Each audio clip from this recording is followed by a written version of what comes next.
Hey, you beautiful people. This is just a friendly reminder that the views, ideas, or opinions, or for that matter, any content that's discussed or expressed in this episode does not reflect the views of the Next Generation Nations Corporation. It must be said. Alright, back to the program. Hey, you. Okay.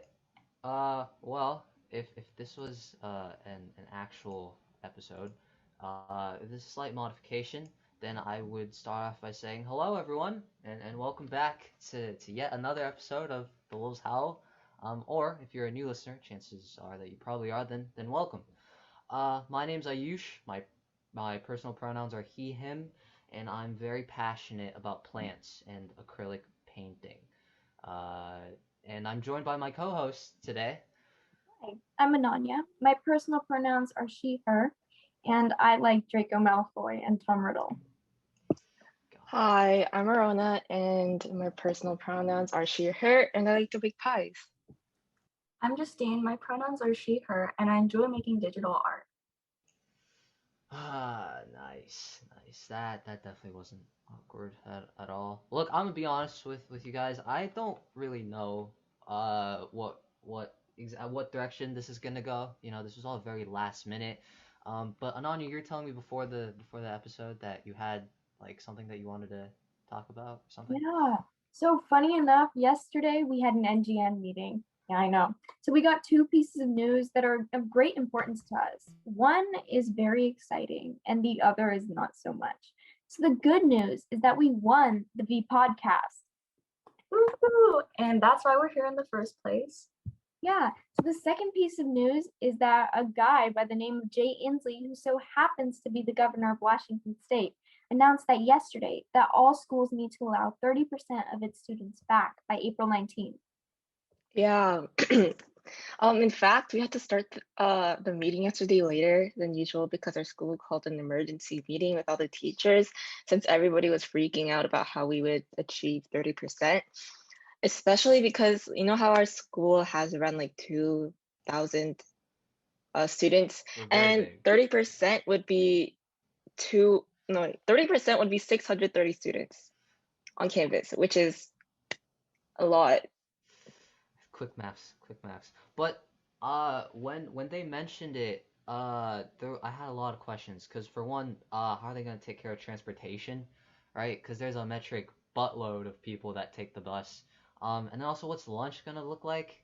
And then restrooms too. Like, what's the whole sanitation behind that? And also for us, I don't know if this applies for the other schools like in the state as well, but we can't look at each other. So a lot of weird things that have to be addressed. But it it kind of got me thinking. Um, with everything that's happened over the past year, um, this a setting like this, Zoom, this has kind of slowly but surely become the new norm. And with any norm, it's always a difficulty to transition to another way of life, you could say. And this also applies to last year when hanging out with your friends and meeting people in person, that at that time was considered the new norm. But yeah, in general, how do you guys feel about just returning back to school? Well, for me, I personally disagree with the decision to bring students back into school since the teachers are vaccinated, but what about the students? Like, are we just sheep sent to the slaughter? And we won't be vaccinated for a while past April 19th, which makes it really unsafe for us to return. And on top of that, I've heard that the needles are huge. So for me, I don't know how I feel about this decision. I have mixed feelings. Like on one hand, I get to see my friends. I finally get to get out of my house. I'm in this closed space for 10 hours a day, just working and staring at my computer. And I get to return back to school. On the other hand, like Justine said, like what about the students? They're not going to be vaccinated. We don't know how the sanitation is going to work. I can't even look at my friends because I don't want to spread anything. I can't turn my head to talk to them or look anywhere else but straight ahead because if I do turn, I might spread particulate matter. It would just be like online school but in person. Yeah. I do agree with both of you. I also got mixed feelings about the situation. But overall, I think it would be much like I would prefer not bringing students back into the classrooms. Like, okay, face-to-face interaction with teachers and students, and students to students is great because like the whole learning environment with students being in the classrooms, sure they might focus better or learn better, but after all these Zoom classes being like the new norm, I don't think face-to-face interaction has become that crucial. Um, so also, as someone with sleep deprivation, I do appreciate getting that extra 30 minutes of sleep. So I would That's not prefer to go back. that I think most people can resonate. Also, I don't know how many people can relate to this. I'm in band. Me too. Yeah, I knew that. And Uh-huh. I play. I'm a woodwind player, which I know you're too. Yeah. Yeah, I am too. Sick. But yeah, I don't know how I feel about opening a new reed and then placing it on a mouthpiece that, sorry, Miss Moffat, if you're listening to this, I haven't used in over 11 months or so. But I was actually talking to one of my friends who's in orchestra, and you know this, right? Like this ancient rivalry between band and orchestra, older than time itself, dating back to the days of Pangea, some could say. Um, I have to tip my hat off to them, because from a sanitation perspective, it's very convenient. Because all they do is they just twiddle their arms back and forth, and at least, they don't have to put something in their mouth to make a sound. That sounded really bad. But yeah, you know what I mean? Like, it's just kind of weird. Yeah, that sounds really like okay, now that I like think about it, that's kind of disgusting because having a group of students, right? Just that's a reed sound. I Uh, know my instruments. Okay, and like an enclosed space is like yeah, no. or that was you, like, imitating. Yes, it was the reed. Oh, well, see, you don't want to know about our middle school band. Like, we had carpet, right? So you can only imagine the dilemma of just constant trumpet valves just opening and just, yeah, I don't, you know what? We don't need to go into it. That's a story for another time. Yeah, I'm kind of glad I'm not in band anymore because that seems like a place for COVID to thrive. Yeah. Well, speaking of using your mouth to make a sound, we have a podcast in case you guys didn't know, and like I mentioned before, our podcast is called the Wolves Howl, and I think it's safe to say that the slew of episodes that we've released thus far are interesting to say the least. But I know probably a lot of you are thinking, like, what value do I get from listening to a podcast? Why should I set aside 30 to 45 minutes of my Sunday, or whenever you're listening to this, just giving you guys my attention and imbibing what you guys have to say. As you know, we're a group of high school students. So our podcast is a collaborative, student-driven podcast that aims to bring a new perspective to global affairs and events. Yeah, and we try to cover local and global issues with such as unequal access to education or to address widespread medical misconceptions, and also showing what perspectives young folks like us would have on those topics. And along the way, we'll be featuring a wide variety of guests, including entrepreneurs, activists, researchers, educators, policymakers, and youth leaders to include their insight on different topics. Like I said, that all sounds very professional, very sophisticated and whatnot. But really, when you think about it and you simplify all this jargon, a podcast is really nothing more than just a bunch of people talking about, I mean, talking about anything really, like this, and in a setting like this where I know that today NGN had their NGCC competition. Um, if I had the opportunity to, like, meet all of them, there'd be so much IQ just concentrated in one area, because a lot of them, they're actually doing meaningful work. They're doing research and coming up with really innovative ideas, movements that can seriously benefit their communities and humanity in general. Um, to the extent that having a platform where all you do is just talk and ask questions and try to have fun along the way just seems it seems almost laughable. Yeah, definitely. But I feel that a podcast is a way that information can be presented in an audio or a visual format. It's time efficient and allows emphasis on points that you're passionate about because you can see the person talk or you can hear the person talk.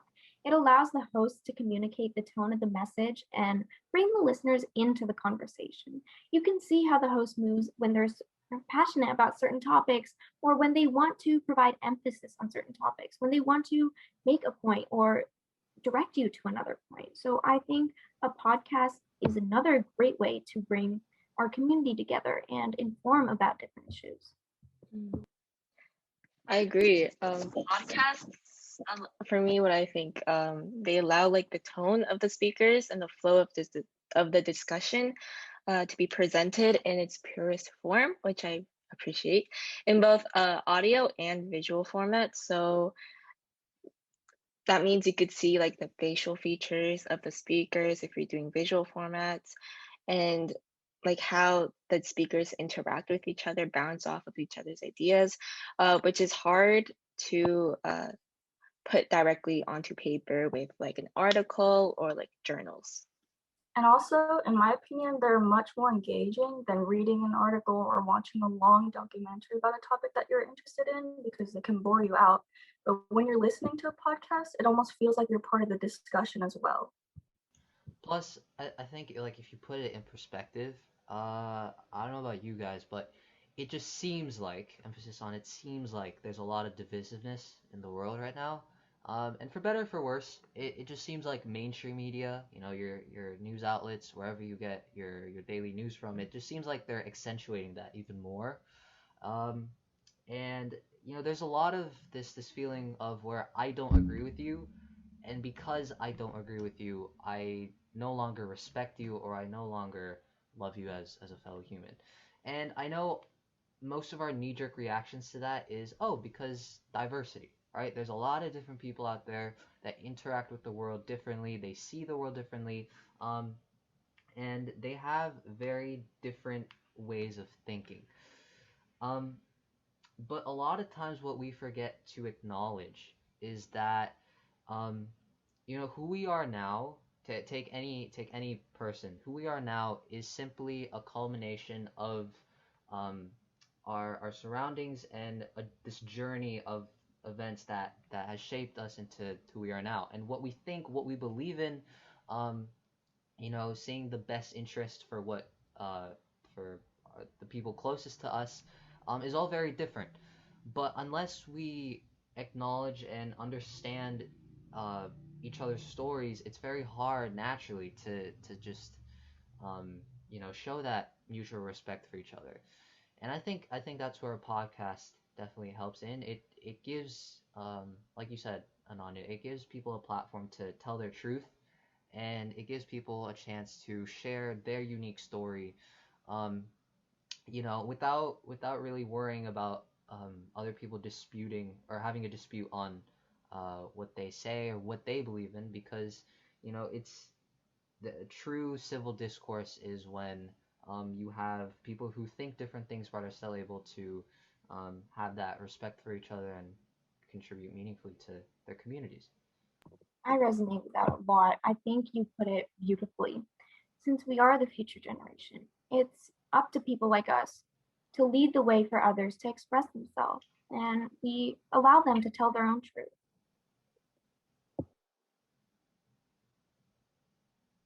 Yeah, I yeah. personally find civil discussions about topics that I like really interesting. And I think that's why I reach for podcasts a lot in my free time as well. Um, because podcasts seems like a really good place for that. And I feel like there's just a lot of sparks of ideas that can be put into a podcast. Yeah, I agree. And I think that we need to create a safe space for people to share their stories, which is what we hope to inspire in others our age with our podcast and this episode. And when we inspire each other to do so, we're effectively the dirty laundry of today's leaders. Leaders like Jay Inslee. Oh wow. Oh, you went there. No, I'm just no. We love No, and I'm appreciate you. kidding. I Exactly. yeah, I was gonna say I couldn't tell if you're being sarcastic or not, but that's a very good way to kind of bring things back full circle.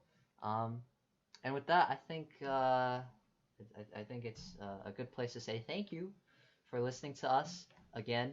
Also, I do want to thank NGN for giving us this platform to talk about complete and utter nonsense half the time. And we hope that many of you will be inspired to start your own podcast. And who knows, maybe one day you'll get to interview Governor Jay Inslee. Thank you. Thank you. Thank you.